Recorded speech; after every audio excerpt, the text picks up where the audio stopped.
Here we are at the Station Plaza Tasting Bar again.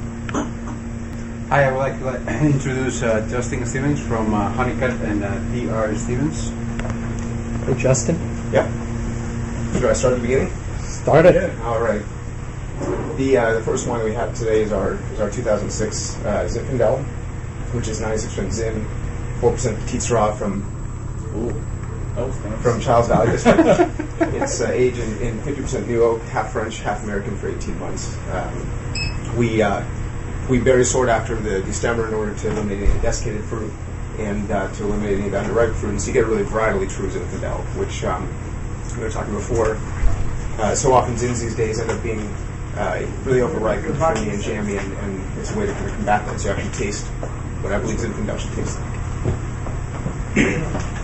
And then the next one under the Hunnicutt label is the Cut, which is a new label we started with in 07. And the idea of the Cut label, the premise is that basically it's an opportunity to experiment with different grape varieties. So under the Hunnicutt label, this label, we do Zinfandel, Chardonnay, and Cabernet.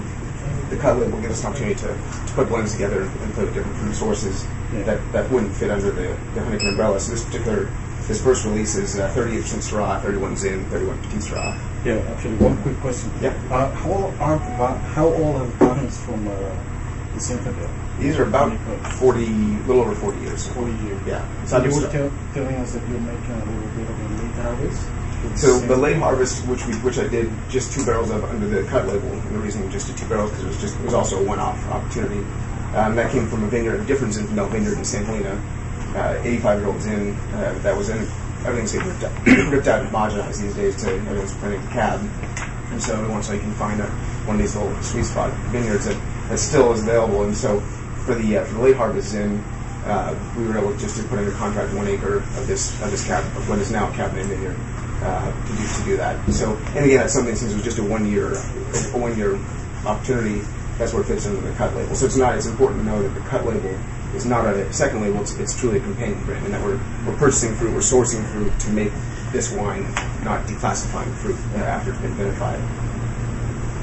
And so also with the Cut label, for the Fearless Red, we use about 25% new French oak for 18 months. And the idea is we really want to showcase the fruit. So it's just a great expression of a blend of the Syrah, the Petite Syrah, and Zin. We've got great structure from the Petite.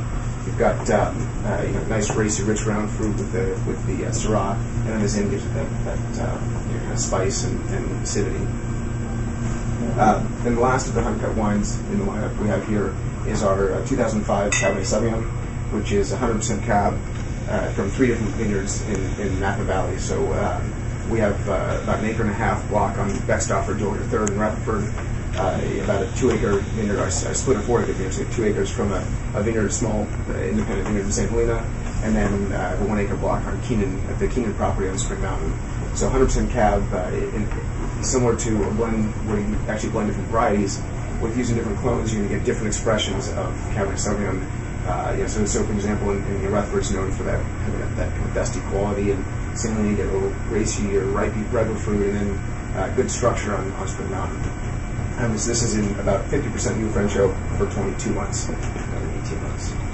So all these wines are made by Kurt Vengi, who's one of our oldest buddies and an incredible winemaker from a long line of winemakers. Maybe not quite as long as you, but anyway. So those are the Hunnicutt wines. Should I go into? Yeah. So my father and I are also partners in the DR Stevens Estate label. I started Hunnicutt in 01, and he started the DR Stevens Estate label with the 99 Cab. Today we're pouring 2 different cabs, what is truly a second label, and then our flagship cab. So the DR2, this is the 3rd vintage of DR2, 2006. This particular vintage is 81% Cabernet Sauvignon, 19% Cabernet Franc. We started the DR Stevens Estate label when my father did in 96 when he planted what we call the Moose Valley Vineyard in St. Helena, which is originally 7.5 acres of Cabernet Sauvignon and a half acre of Cabernet Franc. Cabernet Franc since been ripped out. We started in the Moose as 100% Cab, and every year we were bulking off a lot of wine that just didn't fit the final bill. I mean, our goal is quality, and we want to make sure that you absolutely have to deliver that to the customer. So every year we were bulking off quite a bit of wine, and in 2004, our other vineyard in Rutherford that we've been farming since 2000 came online and started producing fruit. And since I didn't want to put it under vineyard designate yet, I wanted to monitor it for a few years.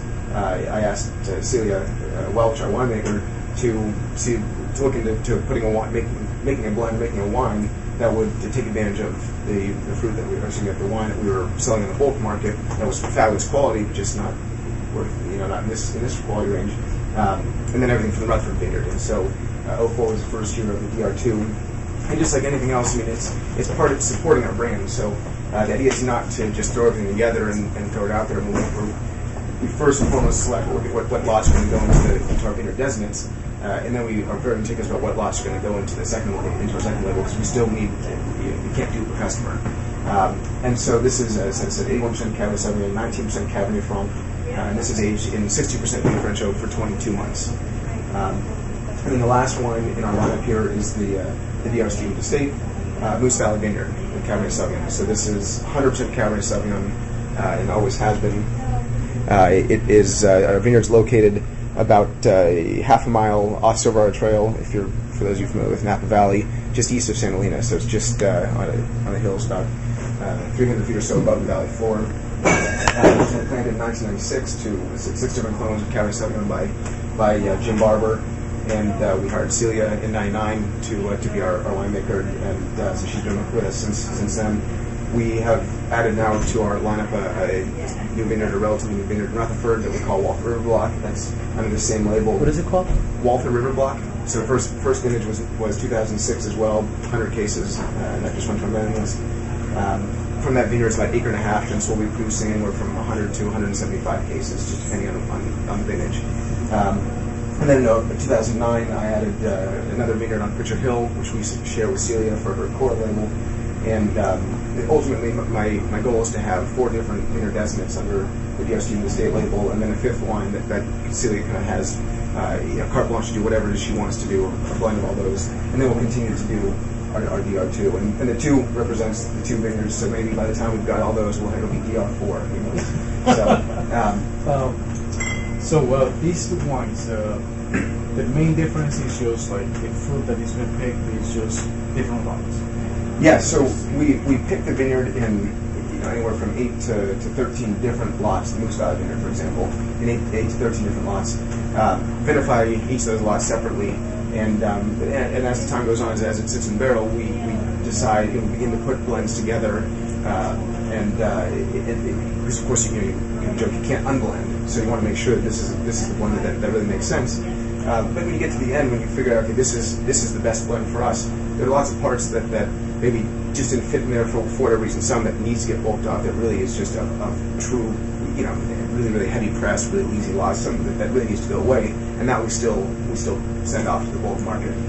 But there are a lot of lots that maybe too much of a good thing brings down the wine. So, I mean, I'm not pretending that I think this is a better wine than it should be, but there are lots that we say that's really beautiful, but it's too much of that in the Moose Valley blend becomes dominant, and so you declassify that, and that's those lots, and then some of the other stuff is what ends up going into the DR2.